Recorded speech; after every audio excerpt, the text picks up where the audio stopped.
चलिए दोस्तों नमस्कार, मेरा नाम अर्जुन राय है और आप जुड़े हैं अपने चहेते स्वराज समाचार के साथ। उत्तर प्रदेश में 2 चरणों में निकाय चुनाव होने थे।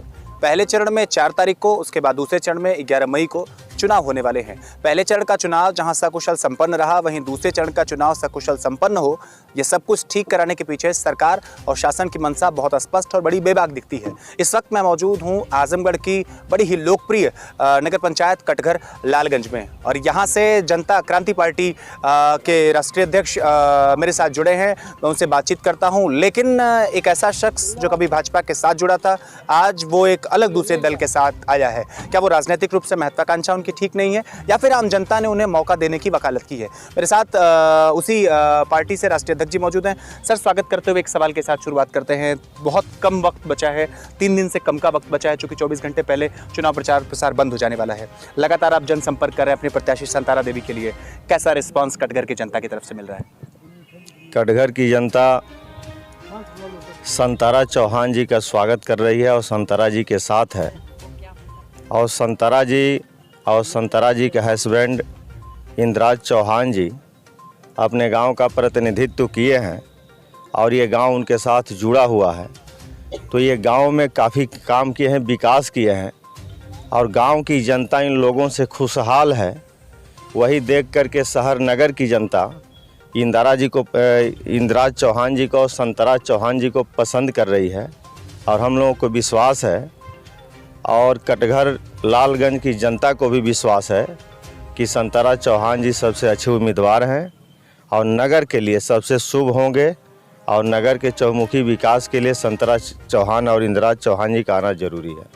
एक चीज़ सर और जानना चाहूँगा, चूँकि प्रत्याशी के साथ आप लगातार लंबा वक्त यहाँ दे रहे हैं और किसी भी राजनीतिक दल का राष्ट्रीय अध्यक्ष जब आकर के किसी स्थानीय चुनाव में इतनी जिम्मेवारी के साथ काम करता है तो उस पार्टी की मंशा कितनी सामर्थ्यशाली दिखती है, इसका अनुमान आप स्वतः लगाते चलिए। सर, एक चीज़ और जानना चाहूँगा, नगर पंचायत कटघर बहुत लंबा वक्त नहीं बीता है, जुमे 2-3 पंचवर्षीय यहाँ बीती है। तमाम मुश्किलें हैं यहाँ, टूटी सड़कें हैं, बजबजाती नालियाँ हैं, लो वोल्टेज के लाइट फाल्ट हैं और तमाम मसले समझ में आ रहे हैं। आप जनसंपर्क कर रहे हैं, अब तक बुनियादी मुद्दे क्या क्या आपको दिख रहे हैं जिसके आधार पर आप आम जनता से वोट मांग रहे हैं? यहाँ जो भी बुनियादी समस्याएं हैं, इन सारी समस्याओं के जिम्मेवार वर्तमान और पूर्व की सरकारें रही हैं और इंद्राज चौहान जी को जनता अवसर देगी इस बार, हम लोगों को पूर्ण विश्वास है।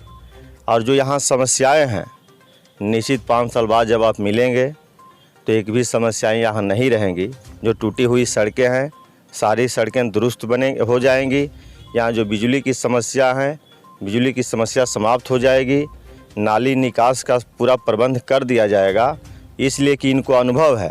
गांव में प्रधान रहे हैं, इनकी पत्नी प्रधान रही है, गांव के लोगों से जुड़े रहे हैं, जनता से जुड़े रहे हैं और एक एक समस्याओं को बारीकी से देखते हैं, जानते हैं कैसे उसका निदान करना है, ये अच्छी तरह से जानते हैं। और एक भी समस्या 5 साल में नहीं रहेगी। और इस आजमगढ़ में जितनी नगर पंचायतें हैं, लोग महसूस करेंगे कि सबसे अच्छा यदि कोई चेयरमैन यहाँ है, सबसे अच्छा काम करने वाला कोई चेयरमैन है तो इंद्राज चौहान जी, संतारा चौहान जी होंगे। एक चीज़ और अध्यक्ष जी मैं ज़रूर जानना चाहूँगा, यहाँ पे चूँकि बहुत कम वक्त बचा है पोलिंग के लिए, लगातार राजनीतिक दल, चाहे वो समाजवादी पार्टी हो, चाहे वो भारतीय जनता पार्टी हो, या फिर बहुत सारे प्रत्याशी ऐसे हैं जो लगातार इंडिपेंडेंट चुनाव लड़ रहे हैं, इन सारे राजनीतिक समीकरणों को ध्वस्त मान करके परिणाम आने वाले हैं 13 तारीख को। लगातार आप जनसंपर्क कर रहे हैं, आउटपुट भी अच्छा ही मिल रहा होगा जीत को लेकर के। जहाँ समाजवादी पार्टी की साइकिल रफ्तार भर रही है, जहाँ कमल खिलने की पूरी उम्मीद बना करके बैठा है, वहां आप अपने को इस चुनाव में अब तक कहां पा रहे हैं? कमल की तो जमानत यहाँ जब्त हो रही है और कमल का जो उम्मीदवार है उसकी जमानत जब्त हो गई है। जनता ने उनको नकार दिया है और जनता ये तय कर ली है। अब जनता को सोचना नहीं है, जनता सोच ली है, जनता तय कर दी है और मात्र 11 तारीख का जनता इंतज़ार कर रही है। इंद्राज चौहान जी और संतारा चौहान जी के चुनाव निशान पहिया पे वोट देने के लिए और मात्र यहाँ सारे लोगों के दिल और दिमाग में और जेहन में संतराज चौहान जी हैं और इनकी पत्नी संतारा चौहान जी हैं। बस आपको यही रोकता हूँ। एक चीज़ आपसे ज़रा जानना चाहूँगा, इंद्राज चौहान जी जुड़े हैं मेरे साथ। मैं कह दूं कि बिल्कुल आप ओम प्रकाश राजभर की तरह मौसमी नेता है तो शायद जाती नहीं होगी। भाजपा में थे, मूड बदल गया पता नहीं काहे के लिए, अभी आपने दूसरे राजनीतिक दल का दामन थाम लिया। क्या दिक्कत आ गई भाजपा में, क्या मुश्किल थी? सम्मान नहीं मिल रहा था या पार्टी में कोई मुश्किल थी, कोई दिक्कत थी? बड़ी देर कर दी सनम, तुमने फिल्मों में गाना है, बड़ी देर कर दी सनम, तुमने आते आते कहाँ चले गए थे? भाजपा का क्यों मुख छोड़ दिया? भाजपा को हमने छोड़ा नहीं है। भाजपा हमको बाहर कर दिया पार्टी से। मैंने छोड़ा नहीं था भाजपा को, लेकिन भाजपा ने हमको बाहर कर दिया। ये मैंने 35 साल भाजपा में जीवन अपना निर्वहन कर दिया। पूरी निष्ठा से हमने भाजपा का काम किया था, लेकिन भाजपा हमको बाहर कर दी।